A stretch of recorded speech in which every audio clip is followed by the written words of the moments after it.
আসসালামু আলাইকুম। আজকে আমরা দেখবো হচ্ছে প্লাস্টার এক্সামিনেশন। তো আমাদের সম্মানিত পেশেন্ট আতির মাহমুদ কাশ্মীর থেকে। তো এই প্লাস্টারটা আজকে আমরা এক্সামিনেশন করব।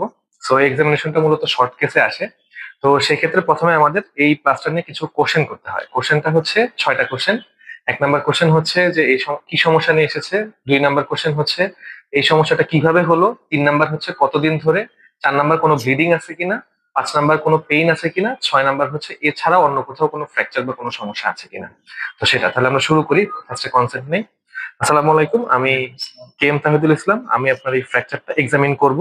এতে আপনার কোনো প্রকার সমস্যা হবে না। সমস্যা হলে বা ব্যথা লাগলে অবশ্যই আমাকে বলবেন, সঙ্গে সঙ্গে আমি স্টপ করে দেব। ঠিক আছে? তো আপনার এই সমস্যা, আপনার কি সমস্যা? What is problem? আমার ফ্র্যাকচার হয়েছে রেডিয়াল হেডে। আচ্ছা, রেডিয়াল হেড ফ্র্যাকচার। ওকে, তো এটা how it happen? Bike accident. Bike accident. Okay, how many days ago? 3 weeks, I guess. 3 weeks. 25 Okay. days. Any bleeding history? No. Achha. Any type of pain right now? No. Any fracture in the other side? No. Okay, so আমাদের question বলা শেষ। এখন আমাদের 3টা জিনিস, look, feel and move. এটা হচ্ছে জিনিস। তো লুকের ক্ষেত্রে আমরা ফার্স্টে পেশেন্টকে যেভাবে বলবো আমরা ডেমনস্ট্রেট করে দিব, এটা করে সুবিধা হবে। Can you do like this? Both hand, can you do like this? Okay. So এক্ষেত্রে আমাদের কম্পেয়ার করতে হবে। সো কম্পেয়ারের ক্ষেত্রে আমরা কি করব, দেখবো এখানে কোনো প্রকার কালার চেঞ্জ আছে কিনা দুই হাতের ভিতর। যে আমাদের যে ভিজিবল পার্টটা আছে এইটুকুর ভিতরে কোনো প্রকার কালার চেঞ্জ আছে কিনা, কোনো ডিফর্মিটি আছে কিনা, কোনো ওপেন ফ্র্যাকচার আছে কিনা, এসব জিনিস আমরা দেখলাম। আর এরপরে কোনো এই প্লাস্টারের কোনো প্রকার সমস্যা আছে কিনা সেই জিনিসটা আমরা দেখলাম। Okay, can you do like this? Okay okay okay okay okay. তো আমরা এই পাশেও সেম জিনিসটা আমরা সেভাবে দেখে নিলাম যে এখানে কোনো প্রকার লুকের ক্ষেত্রে কোনো সমস্যা নাই। এখন আমরা যাবো ফিল এবং মুভ। ফিল এবং মুভের ক্ষেত্রে আমরা এখানে কি দেখবো, টেম্পারেচার, টেন্ডারনেস, ভাস্কুলারিটি আর নার্ভাস সিস্টেম এক্সামিনেশন। ওকে, সো এভাবে আবার একটু করেন। আমরা প্রথমে এখানে টেম্পারেচার দেখবো। Normal, normal hand, abnormal hand, normal hand. এভাবে আমরা কম্পেয়ার করলাম যে টেম্পারেচারটা ঠিক মতো আছে কিনা, বা কোনো উপর টেম্পারেচার রেইজ আছে কিনা। এরপরে আমরা দেখবো pain in the passive movement আছে কিনা, যে আমি একটু মুভ করলে তার এখানে কোনো প্রকার পেইন আছে কিনা, কোনো ব্যথা আছে। আচ্ছা, ব্যথা নাই। এরপরে আমাদের যেটা করতে হবে, আমাদের এইখানে ব্যান্ডেজটাকে আমাদের পালপেট করে দেখতে হবে যে এটা কি শর্ট আর্ম নাকি ফুল আর্ম, বা এটা কি ব্যাক স্ল্যাপ নাকি ফুল প্লাস্টার, সেটা আমাদের দেখতে হবে। তো তারপরে আমরা এইভাবে দেখে নিলাম, ঠিক আছে, যে এটা হচ্ছে ওর হচ্ছে ফুল প্লাস্টার এবং হচ্ছে যে ফুল আর্ম প্লাস্টার মূলত। আচ্ছা, এটা আমরা দেখে ফেললাম। এরপরে আমাদের যেটা করতে হবে সেটা হচ্ছে ভাস্কুলারিটি এক্সামিনেশন। তো সেটার জন্য আসলে মূলত পালস দেখতে হয়। তো এখানে যেহেতু তার প্লাস্টারটা একদম এই পর্যন্ত, যার ফলে আমরা রেডিয়াল পালসটা দেখতে পারতেছি না। তাহলে আমরা সেক্ষেত্রে কি করতে পারি, আমরা ক্যাপিলারি রিফিলিং দেখতে পারি। তো সেক্ষেত্রে আমরা এখানে চাপ দিয়ে ধরবো 2 সেকেন্ড এবং তারপর ছেড়ে দিব। যদি ভাস্কুলারিটি কম্প্রোমাইজ থাকে তাহলে সেক্ষেত্রে এখানে সমস্যা হবে বা এখানে ঠিকমতো রিফিল হবে না। তো যেহেতু এই পেশেন্টের এটা রিফিল হয়ে যায় ইজিলি, দ্যাট মিনস তার কোনো ভাস্কুলারিটি, কোনো প্রকার অ্যাবনর্মালিটিস নাই। ওকে, এখন আমরা দেখবো হচ্ছে নার্ভাস সিস্টেম। নার্ভাস সিস্টেমে 2টা জিনিস, একটা হচ্ছে সেন্সরি, একটা হচ্ছে মোটর। তো ফার্স্টে আমরা সেন্সরিটা দেখবো, এরপর আমরা মোটরটা দেখবো। সো সেন্সরির ক্ষেত্রে আমরা ফার্স্ট হচ্ছে কন্ট্রোল নিব যে আসলে তার হচ্ছে যে সেন্সটা ঠিক মতো আছে কিনা। আর হাতের যে আমাদের যে নার্ভাস সিস্টেম, এই নার্ভাস সিস্টেমে মূলত 3টা নার্ভকে আমরা খেয়াল করি, সেটা হচ্ছে radial nerve, ulnar nerve and medial nerve. So first আমরা কন্ট্রোল নিব। Can you close your eye? চোখটা বন্ধ করেন। হ্যাঁ, can you feel this? Yes.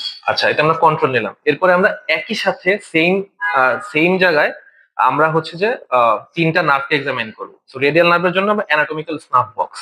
তো অ্যানাটমিক্যাল স্নাফ বক্স আমরা একই সাথে 2 হাতেই দিব। যেহেতু এখানে প্লাস্টারটা একদম এই পর্যন্ত করা, তো এখানে এটা লাগবে না, কিন্তু তারপরে আমি প্রসিডিউরের সাপেক্ষে দেখাচ্ছি। এখানে আমরা অ্যানাটমিক্যাল স্নাফ বক্সে দিব, এখানে অ্যানাটমিক্যাল স্নাফ বক্সে দিব। দেওয়ার পরে বলবো কেন ফিল? Yes. সেম। Yes. ওকে, এটা আমাদের গেল radial nerve.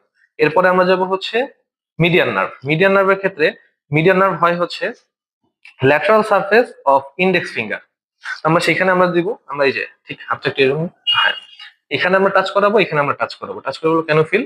Yes. Same. Yes. ওকে, এখন আমরা আলনার নার্ভ দেখবো। আলনার নার্ভের জন্য আমাদের কি করতে হবে, আলনার নার্ভের জন্য হচ্ছে medial aspect of the little ফিঙ্গারে আমরা টাচ করাবো। সেম একবার টাচ করালাম, can feel? Yes. Same. Yes. Okay, full প্রসিডিউরে, আচ্ছা চোখ খুলেন, ফুল প্রসিডিউরে চোখটা বন্ধ থাকবে। ওকে, এরপরে আমাদের এটা গেল। এখন আমরা করব হচ্ছে মোটর। মোটরের ক্ষেত্রে আমরা কয়েকটা জিনিস করতে পারি। তার ভিতরে একটা হচ্ছে রেডিয়াল নার্ভ দেখার জন্য, মিডিয়াল নার্ভ দেখার জন্য, আলনার নার্ভ দেখার জন্য। তো রেডিয়াল নার্ভের ক্ষেত্রে আমরা মোটামুটি ফিঙ্গার বা রিস্ট যদি মুভ করতে পারে, that is enough. So can you do like this? This and No, it's close. Finger okay, যেহেতু এখানে প্লাস্টারটা এই পর্যন্ত, দ্যাটস ওয়াই রিস্ট মুভমেন্ট করতে পারতেছে না, কিন্তু ফিঙ্গার মুভমেন্ট ঠিকই পারছে, that means radial nerve intact আছে।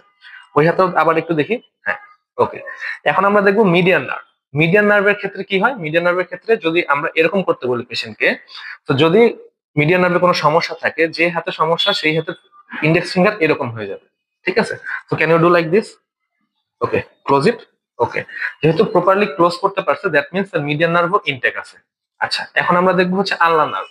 আল্লা নার্ভের জন্য মূলত আমাদের কার্ড টেস্ট করতে হয়, সেক্ষেত্রে এইভাবে ধরতে হয়। আমি একটা জিনিস দেখাই দিই, সেটা হচ্ছে আমাদের এই ফিঙ্গারটা, থাম ফিঙ্গারের এইখানে আল্লা নার্ভ সাপ্লাই দেয়, ঠিক আছে? আর টিপে দেয় হচ্ছে মিডিয়ান নার্ভ সাপ্লাই। তো কারো যদি আল্লা নার্ভ ইনটেক থাকে, তাহলে সে কার্ডটাকে এভাবে ধরতে পারবে।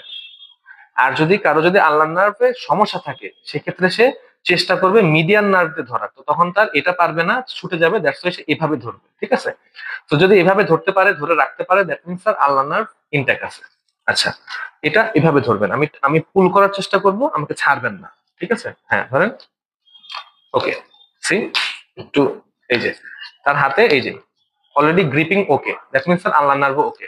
সো মোটামুটি এইভাবে আমরা নার্ভাস সিস্টেমটা এক্সামিনেশন করে ফেললাম। এরপরে আমরা জাস্ট চাইলে একটু গ্রিপটা দেখতে পারি, একটু গ্রিপ। ওকে, তার গ্রিপ ওকে। সো তাহলে মোটামুটি তার নার্ভাস সিস্টেম ওকে, ভাস্কুলার সিস্টেম ওকে, এবং মোটামুটি লুক ফিল মুভ সবই আমরা করে ফেললাম। এভাবে আমরা আমাদের শর্ট কেস শেষ করবো।